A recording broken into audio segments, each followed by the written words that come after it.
I'm doing my first ever Halloween video.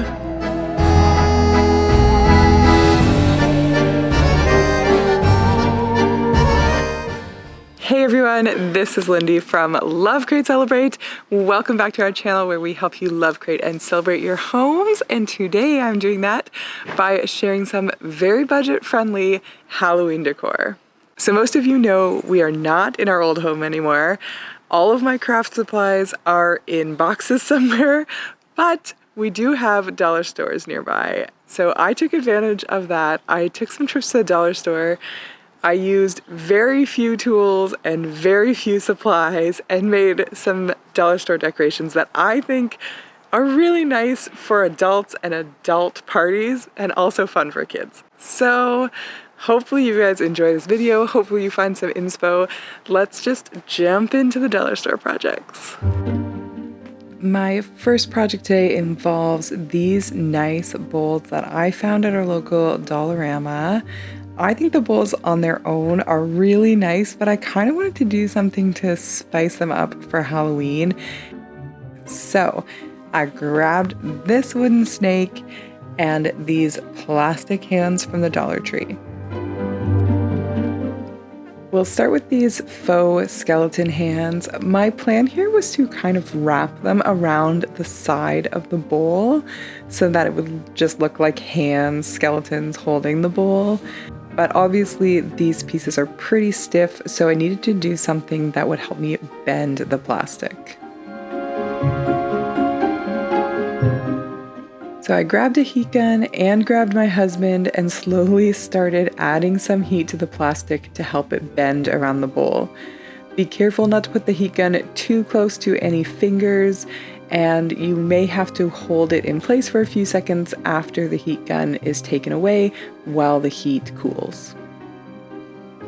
To heat the edges of our skeleton, I just placed it against the wood and my husband squished it down a little bit because I didn't want to get my fingers or his too close to the heat. I made sure we had at least a couple good points of contact where I could glue the hand to the bowl, and then I moved on to shaping the other hand.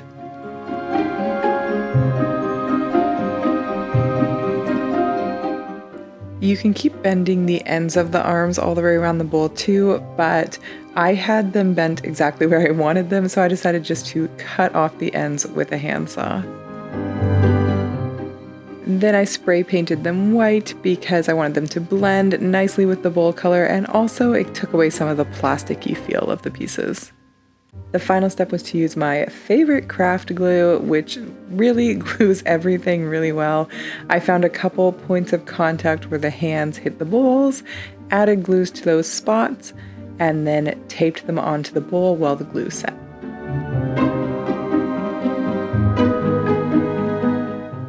So I'm staging all of my projects outside today because I don't have a house to stage in, but here's how the bowl turned out. I love this project. Genuinely will use it for any adult Halloween get-together I do.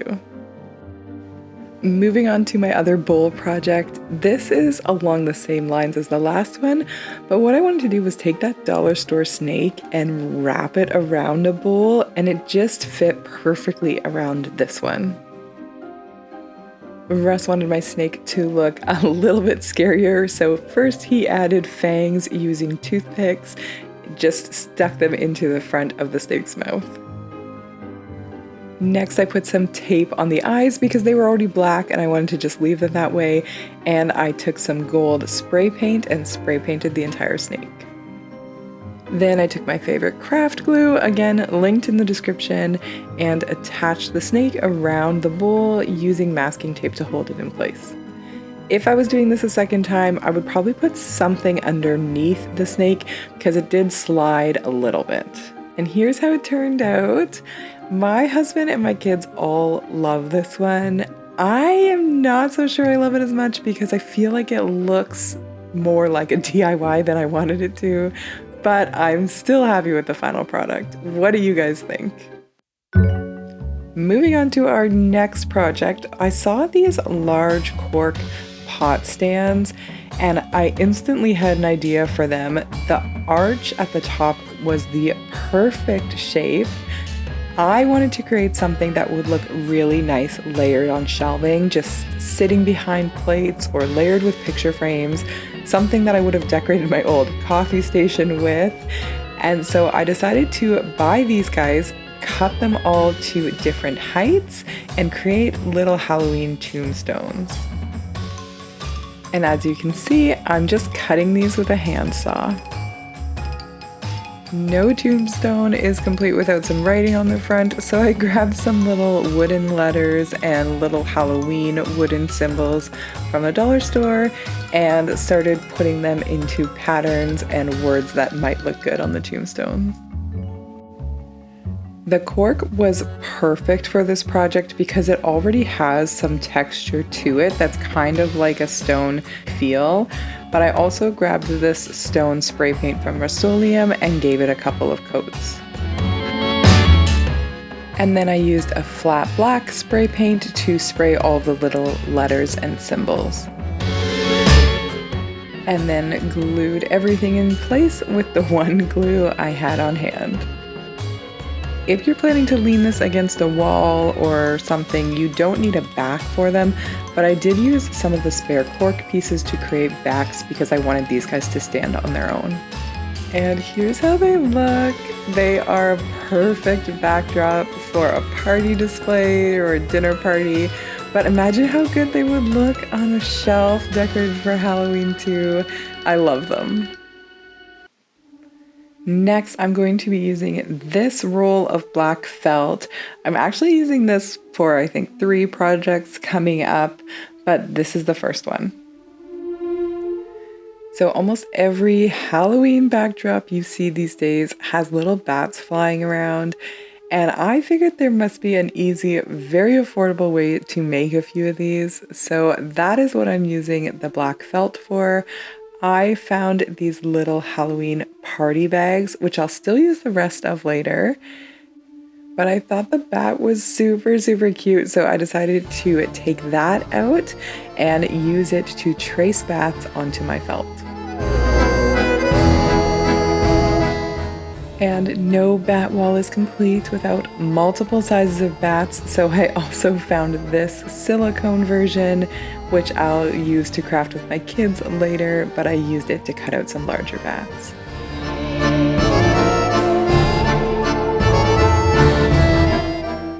Once you have enough for a nice backdrop, you can attach them to your wall or fireplace or behind a party display.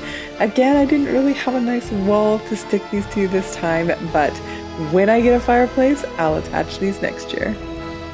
We are about halfway through our Halloween projects, and I just want to remind you to subscribe to our channel.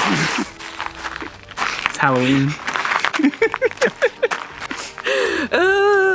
See, it did scare me a little bit. Don't forget to subscribe to our channel for more great Russell content and more great dollar store DIYs. Let's jump back into some more projects. Next up, I'm using these storage jars with bamboo lids. I don't need the bamboo lids right now, but I am going to use them in my next project, so stay tuned for how I repurpose that. But first, I grabbed 3 jars of different sizes and started unwrapping them.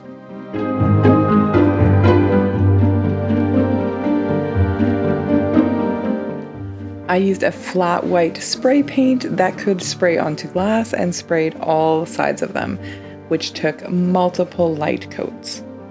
My plan was to make these guys into little decorative ghosts that I could put on display on my shelves or coffee station or party display. And I started by using a pencil to draw some lines and a face onto each glass. Then I grabbed some dollar store paint and paintbrushes, and I grabbed one of the more stiff paintbrushes and painted the design I had drawn black.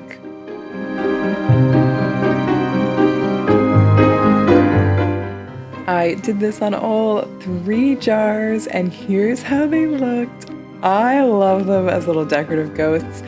You could definitely put tea lights under them in the evening, or you could flip it over, do it in the reverse way, and make little vases out of them, but I just liked them as decorative pieces.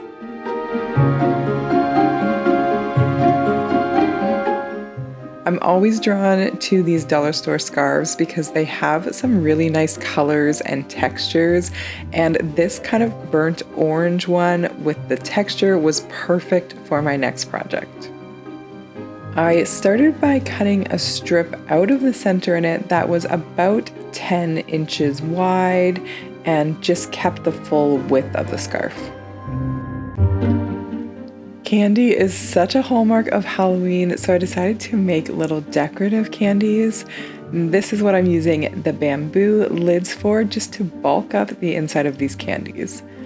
I ended up cutting another strip of the scarf so that you couldn't see any of the bamboo through the holes of the material, and then I glued everything together with, again, my favorite craft glue. Then to cinch the edges and really make it look like a little candy wrapper, I cut off pieces from the tassel and tied it in a knot around the edges.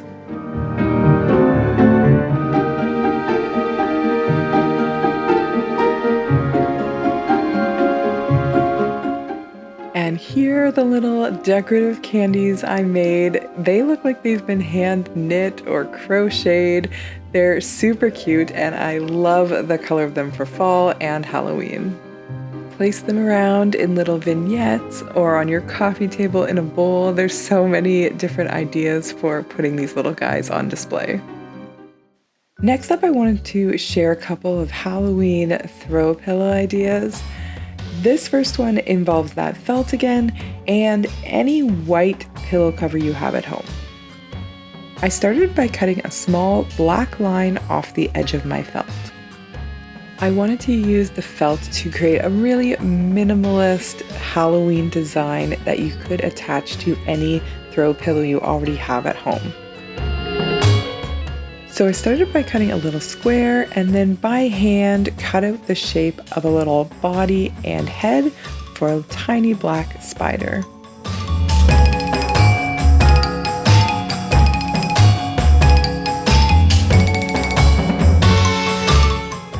I wanted to keep the spider legs looking pretty symmetrical, so I cut a rectangle of felt, folded it in half, and then cut out the legs together on both sides. Again, I just freehanded this design, but if you're not sure, you could also use a white marker or crayon to draw your design onto the felt first and then cut that out.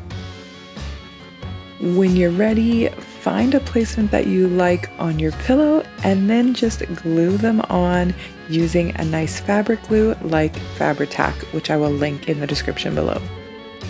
For about $1, you can update any existing throw pillow you have and give it some seasonal flair.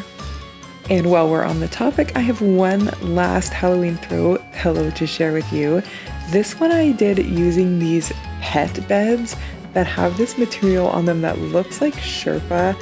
I love this material. I used it last year for a Christmas project and I really wanted to use it again. I started by cutting the pet bed open, removing all of the stuffing that they had inside, and carefully removing the stitching from the inside as well.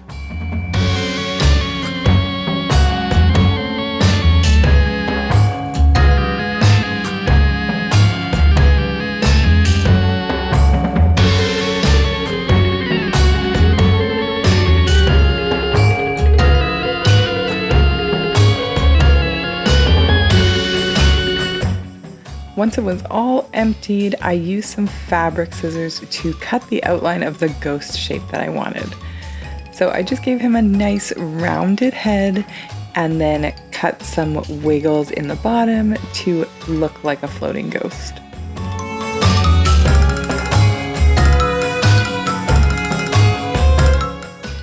Then I used the felt once again to cut some eyes and a little mouth for this ghost pillow.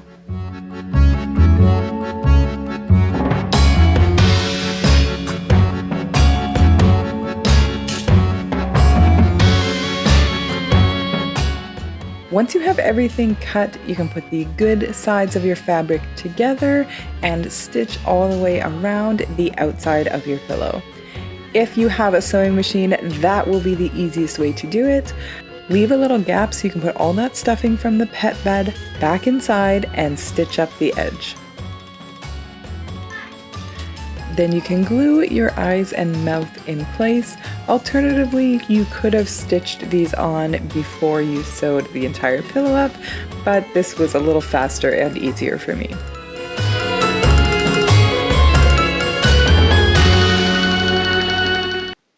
And here's how this fluffy little ghost pillow turned out. I absolutely love this guy and my kids love him.